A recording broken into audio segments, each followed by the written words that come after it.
ერთ-ერთი ხო სერიოზულად ვერ უყურებდი იმას, რომ ხაბები ძინას ემუქრებოდა დამხობით. ამას ვერ უყურებდი სერიოზულად. ისევე როგორც გასულ წელს ამ დროს ლელო ემუქრებოდა ბიზნეს მოსკოვში გაშვებით 20 დღით თუ რაღაცა დარჩაო რომ იძახდა.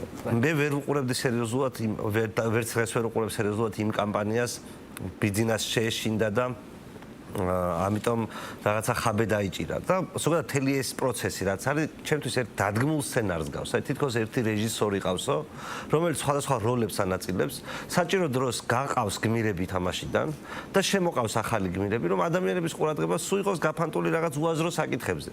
არავინ არ კონცენტრდეს თბილისში არჩევნების დღეს საარჩევნო უბნებთან. მე ეს ხალხი უნდა გაატარონ ქუჩები აწერტილიდან ბეწერტილამდე და ამით უნდა მოშეს ეს ამბავი.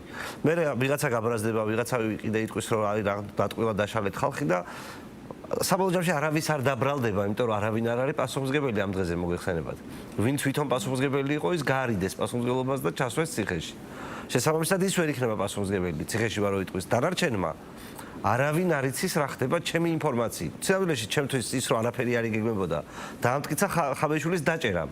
იმიტომ რომ იმდრად ისტერიულად და არაფრის გამო დაიჭირეს, რომ შენ თუ მართლა ფიქრობ რომ ვიღაცა რაღაცას აკეთებს, სუმცირე რამეს მაინც დადებდი საზოგადოებისთვის, რომ აი კაცი ნახე რას აკეთებდა და თურმე კაცი არაფერს არ აკეთებდა, ამას ვიძახით ჩვენ რომ არაფერი არ ხდება.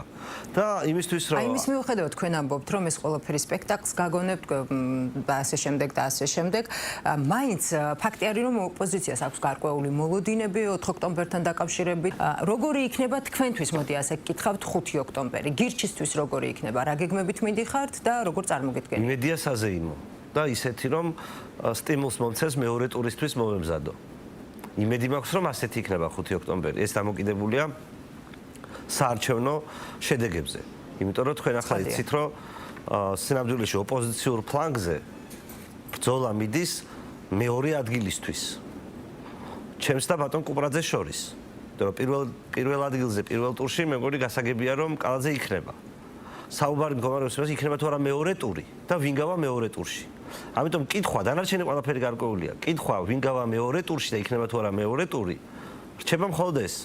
შესაბამისად 5 ოქტომბერზე რადგანაც მეკითხებით, მე მინდა რომ 5 ოქტომბერი იყოს ისეთი, როდესაც ქართველი ხალხი მიხვდა, თბილისელები მიხვდა იმას, რომ მე უკეთესი კანდიდატი ვარ ვიდრე ბატონი კუპრაძე. მომცემ საშუალებას რომ გავიდე მეორე ადგილზე და მე თუ მეორე ადგილზე გავდივარ, მაშინ მეორე ტური არის ისედაც. მეორე ტურისთვის საჭიროა რომ მე ვიყო ოპოზიციურ არხებზე ხშირად იმისთვის რომ მართლა ორ ადამიანს შორის კი არ გადანაწილდეს ხმები, მესამე შემოვიდეს თამაში და შეიძლება ორივემ დაკარგოს ერთმა მეტი მეორემ ნაკლები, მაგრამ მეორე ტური მოხდეს.